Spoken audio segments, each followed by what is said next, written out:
यहाँ पर भी बैठे हैं। चलिए से बात करने की कोशिश करते हैं। आप बताइए क्या परेशानी आ गई, क्या जरूरत है? ये बात बताइए, ये सरकार आपकी है, फिर भी छोटी सी समस्या हाथी को नहीं आप लोग भगा पा रहे हैं। क्योंकि आए दिन सरंडा, उड़ीसा और छत्तीसगढ़ से हाथियों का संख्या करीब 100-150 की संख्या में हमारे सिमडेगा जिला आ रहे हैं पलायन करके। और सबसे बड़ी बात कि एक हाथी जो 1 साल से मेरे विधानसभा क्षेत्र में है और वह रोज 2-3 घर को धंसा रहा है, करीब 5-6 लोगों का जान ले चुका है, कई लोगों को घायल कर चुका है। और मैंने सदन में लगातार इसको लेके बात उठाई है और हमारे माननीय मुख्यमंत्री जी को भी इसकी जानकारी दी है और यहाँ से आदेश जाता है, लेकिन सिर्फ खाना पूर्ति करके हमारे वन विभाग और जिला प्रशासन सरकार और सदन को गुमराह करने का प्रयास करते हैं। इसीलिए आज मुझे ये तख्ती लेके धारणा पे बैठने की आवश्यकता पड़ी। आप सबों को याद होगा, मैं इसी सदन में इस बार 2 दिन इसको लेके सदन में रखा और दोनों बार यहां से निर्देश गया, उसके बावजूद भी सरकार और सदन को गुमराह किया गया। और इस हाथी आतंक से लोगों का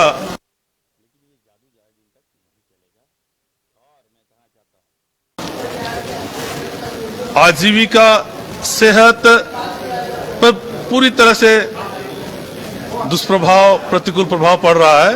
मैं बता दूं, 1 साल से उस क्षेत्र के लोग लगातार रात जगा कर रहे हैं, जिसकी वजह से उनके कार्य क्षमता में कमी आ रही है, बीमारी से लड़ने की प्रतिरोधक क्षमता कम हो रहे हैं और घर का नुकसान और सामानों का नुकसान के बाद भी सही मुआवजा नहीं मिलने के कारण उनको आर्थिक परेशानी भी झेलना पड़ रहा है। इसीलिए आज मुझे सदन के बाहर आवाज उठाना पड़ा और आज सदन के बाहर भी तख्ती लेकर बैठना पड़ा है।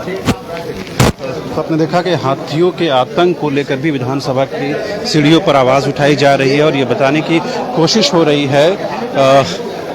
और भी कई लोग हैं जो विधानसभा में, विधानसभा के अंदर और बाहर बैठे हुए हैं।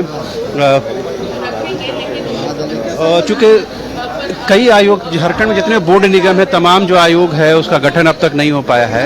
ये महादलित आयोग का गठन का आज सत्र के अंतिम दिन में आप उठाना, ये लग रहा है सरकार तक आवाज़ पहुंच पाएगी?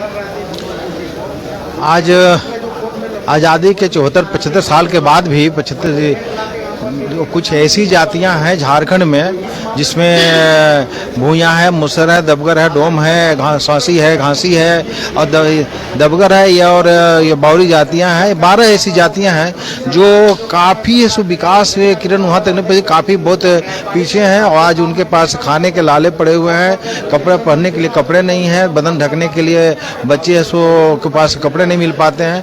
तो ये इन्हें आर्थिक, सामाजिक रूप से, राजनीतिक रूप से, शैक्षणिक रूप से आगे लाने के लिए, सरकार को ध्यान आकर्षित कराने के लिए मैं पहले भी ये पिछले सत्र में भी है सो आवाज़ उठाई थी महादलित आयोग गठन करने के लिए। इस बार भी हमने शून्यकाल में सो इसकी गठन करने के लिए मांग की है और हम धरने के माध्यम से सरकार से फिर से आग्रह करना चाहेंगे कि महादलित आयोग का गठन करके इन जातियों को मुख्यधारा में लाने का विशेष कार्य योजना बनाए सरकार। अंसारी कह रहे हैं कि विवाद का दूसरा नाम योगी आदित्यनाथ है, हम लोग उनका भी नाम बदलेंगे।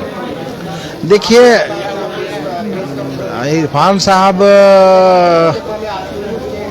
को योगी के पर बात करने का कोई नैतिक अधिकार नहीं है। जहां उनकी पार्टी आज राष्ट्रीय पार्टी थी, नेशनल पार्टी थी और 2 पर सिमट गई और अब ऐसा रीजनल पार्टी भी नहीं रह गई, तो ऐसे व्यक्ति को तो बोलने का कोई हक ही नहीं है कि वो ऐसे भारतीय जनता पार्टी और ऐसे योगी मोदी जी के खिलाफ में एक शब्द बोलें।